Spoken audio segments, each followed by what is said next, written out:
আম্মাজান,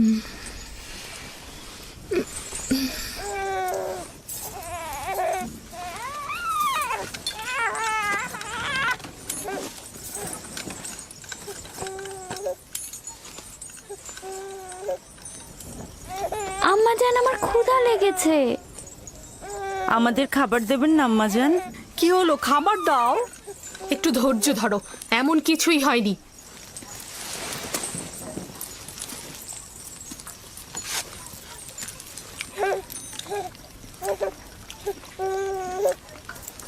নাও।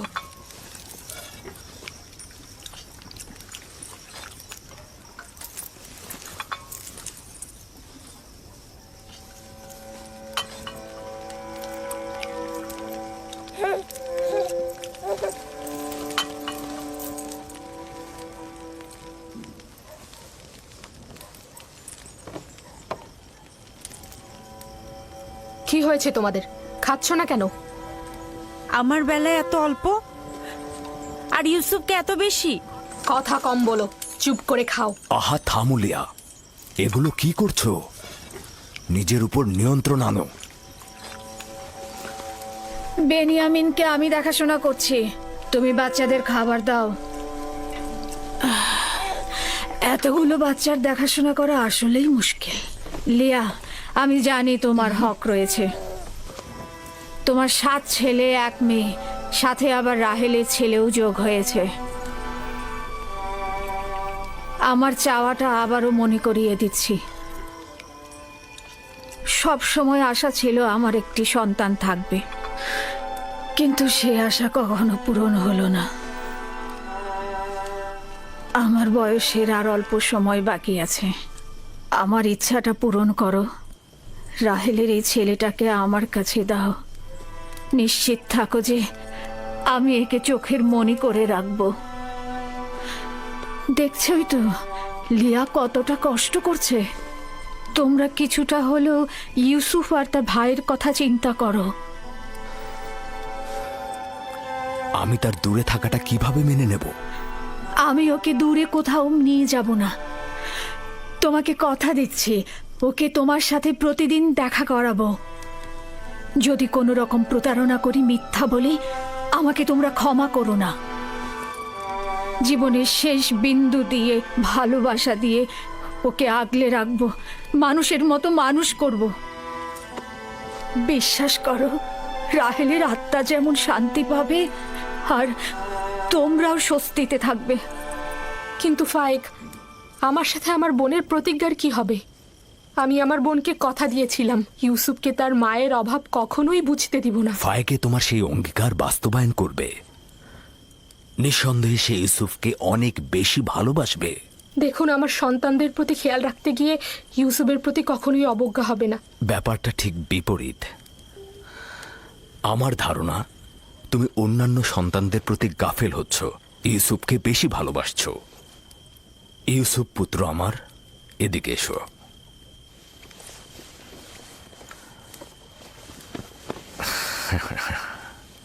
বলো তো পুত্র আমার, তুমি কি ফুপু আমার সাথে থাকবে? জি আব্বাজান, ভাইকে ফুপুমা একজন ভালো মা। না সোনা, আমি তোমার প্রিয় মাতার মতো নই, তবে চেষ্টা করব তার মতো হতে। তার ঘ্রাণ কিছুটা হলেও তুমি পাবে। আমি তোমাকে কথা দিচ্ছি ভাই, ওকে আমি বুক দিয়ে আঁকলে রাখবো, ভালোবেসে সবসময় চোখের আড়াল হতে দেব না। বেশি কষ্ট পাওয়ার আগেই ওকে তুমি এখান থেকে নিয়ে যাও।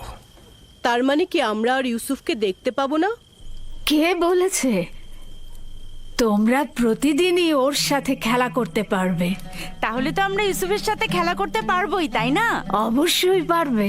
চলো ইউসুফ, চলো আমরা খেলি, চলো। কি খাবার রেখে যাচ্ছ কেন? আগে খেয়ে যাও। সাবধানে বাচ্চারা।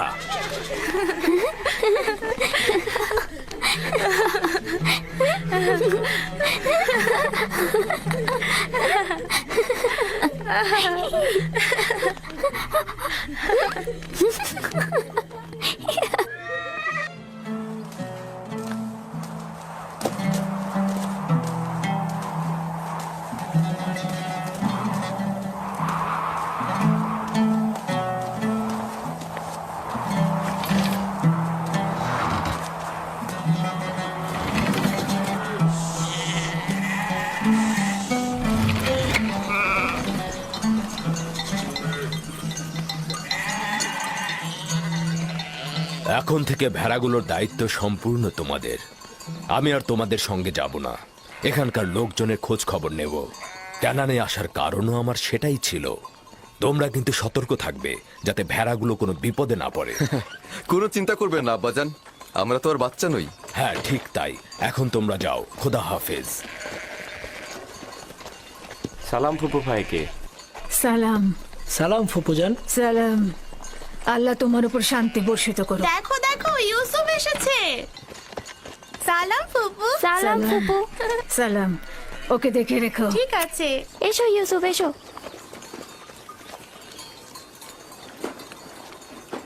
সালাম খোদার নবী।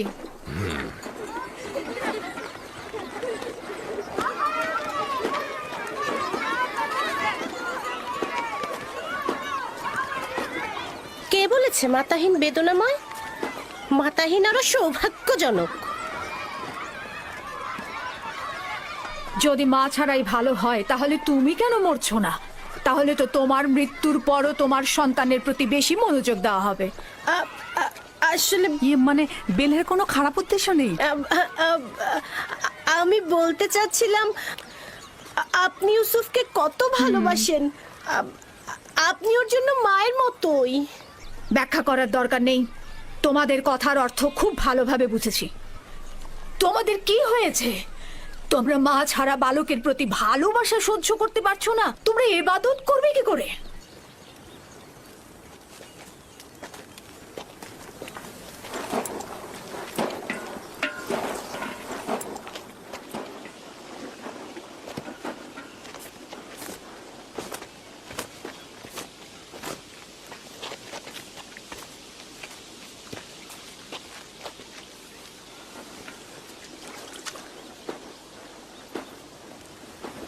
বোন, তোমাকে আরো সতর্ক হতে হবে। ইউসুফের প্রতি তোমার অতিরিক্ত ভালোবাসা, ভালো খাবার দেয়া, পোশাক পরিচ্ছদে তাকে পরিপাটি করে সাজিয়ে তোলা অন্যদের ঈর্ষান্বিত করবে। সন্দেহ নেই যে ইউসুফের প্রতি লিয়ার চাইতে তোমার ভালোবাসা বেশি, কিন্তু দুঃখের কথা হচ্ছে এই যে এর কারণে ইউসুফ আর তার ভাইদের মধ্যে মতপার্থক্য তৈরি হচ্ছে। বেলহে আর জোলফা তোমার সন্তানদের মধ্যে ঈর্ষা সৃষ্টি করছে। এর মধ্যে লিয়াকে এনো না।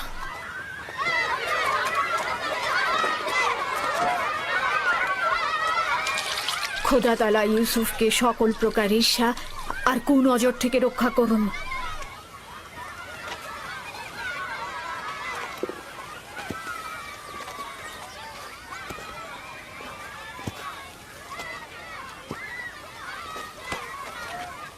ইউসুফ তাড়াতাড়ি করে ওকে ধরো। জানি না তার জন্য কেন এত চিন্তা করছি। চিন্তার কোনো কারণ নেই। অনুমতি দিলে ওকে এখন নিয়ে যেতে চাই। ও ক্ষুধার্ত। ইউসুফ, জি এদিকে এসো।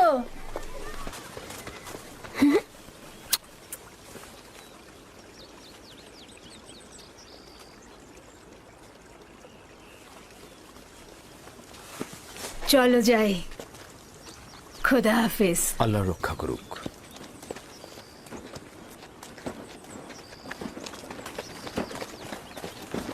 আম্মাজান, আম্মাজান, ইউসুফের পোশাক অনেক সুন্দর। ভাইকে ফুপু তার জন্য সেলাই করেছে। আমাদেরও ওরকম পোশাক চাই। আমার ধারণা আব্বাজান আজকে অন্য কোনো কারণে আসেননি। আচ্ছা, কারণটা কি হতে পারে? ইউসুফ, সে ইউসুফের সঙ্গে সময় কাটাবে। না না, এটা কখনোই হবে না। হ্যাঁ, সে পয়গম্বর, সে অবশ্যই মানুষের মাঝে থাকবে, তাদের কার্যাবলী সম্পন্ন করতে সাহায্য করবে। ইউসুফের পোশাক দেখেছো? দেখেছি, অনেক সুন্দর ছিল। সৌভাগ্যবান সে।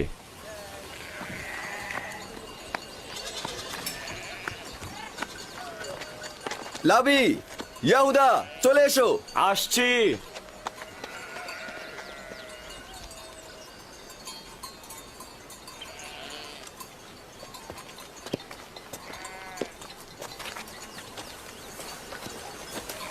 তার আপাদমস্তক সুসজ্জিত। আসলে রাহেলের মৃত্যু ইউসুফের জন্য খুব ভালো হয়েছে। ইউসুফ যে আমাদের ভাই, এটা তোমার কথা শুনে মনেই হচ্ছে না।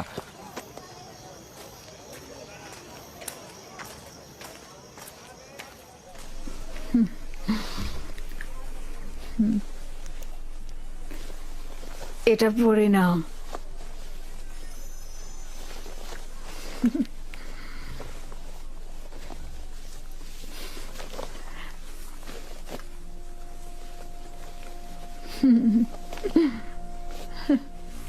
এখানে দাঁড়াও।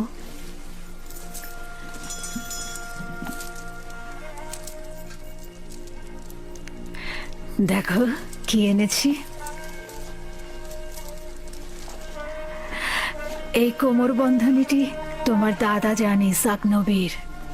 তার অনেক আশা ছিল যে নবুয়ত প্রাপ্তি হবে সেই এই কোমর বন্ধনীটি ব্যবহার করবে। আমি তোমাকে এটা পরিয়ে দিচ্ছি। কোমর বন্ধনীটা আমার খুব পছন্দ হয়েছে। হজরত ইব্রাহিমের পোশাক আর এই কোমর বন্ধনটি আমার কাছে সংরক্ষিত ছিল। পোশাকটি আমি আমার ভাইকে দিয়েছি আর কোমর বন্ধনীটা তোমার। সাবধান, হারিও না কিন্তু। আমার ভয় করছে, কেউ কেউ এটা দেখে অসন্তুষ্ট হতে পারে। কে কে হতে পারে? যেমন আমার ভাইজানেরা। একদম চিন্তা করো না, তাড়াতাড়ি করো। আমরা তোমার আব্বাজানের মাহফিলে যাব, আর দেরি করা ঠিক হবে না। চলো যাই।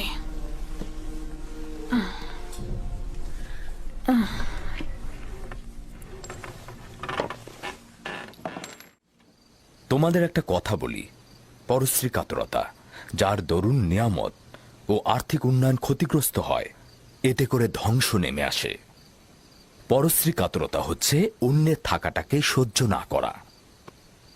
পরশ্রী কাতরতা হচ্ছে নিজের সুখ ও সৌভাগ্যের বদলে অপরের অভাব ও অনটনকে নিজের দিকে নিয়ে আসা। তাহলে তোমরা কি এখন বলতে পারবে কে পরশ্রী কাতর?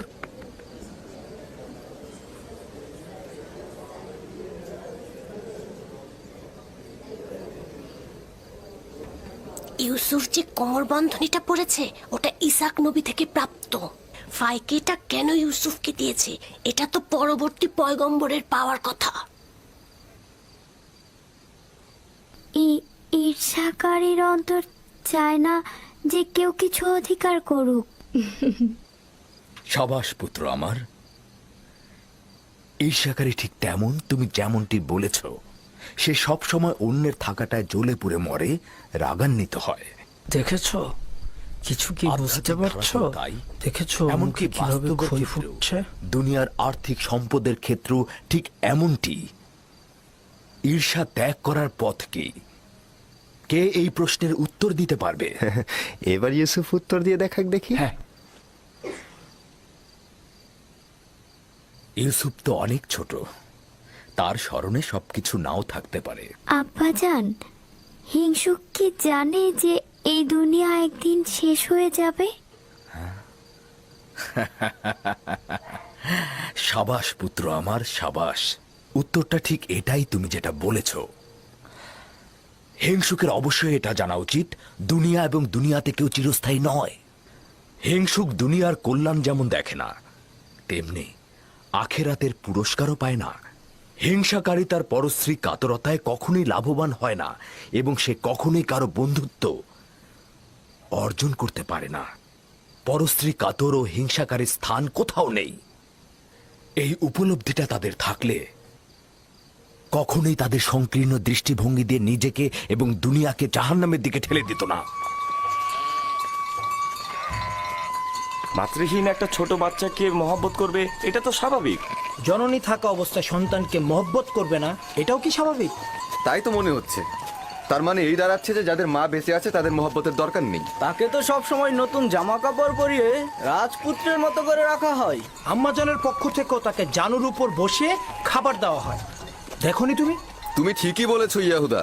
আব্বাজান কিন্তু আমাদের সবার চাইতে তাকেই বেশি ভালোবাসে। হতে পারে, কিন্তু সত্যকেও তো অস্বীকার করা যায় না। ইউসুফ তো মেধা সম্পন্ন, তাই না? আর তাছাড়া তার সুন্দর চেহারা ও বচন ভঙ্গি ভালোবাসা পাওয়ারই মতো। হ্যাঁ, সে কারণে তো আমরাও তাকে ভালোবাসি। কিন্তু আব্বাজান তাকে এত বেশি আহ্লাদ দিয়েছে যে সে নিজেকে এখন সবার চাইতে বড় মনে করছে। দেখেছো কি, দাদাজানের কোমর বন্ধনী আর বাহু বন্ধনী এখন ইউসুফ পড়ছে। হ্যাঁ, বেলহে বলেছিল এটা আম্বিয়া কেরামদের মিরাজি সম্পদ। এগুলো পরবর্তী পয়গম্বর যে হবে তার হাতে তুলে দেওয়া হবে। তাহলে আমাদের ফুপুজান এগুলো ইউসুফকে কেন দিল?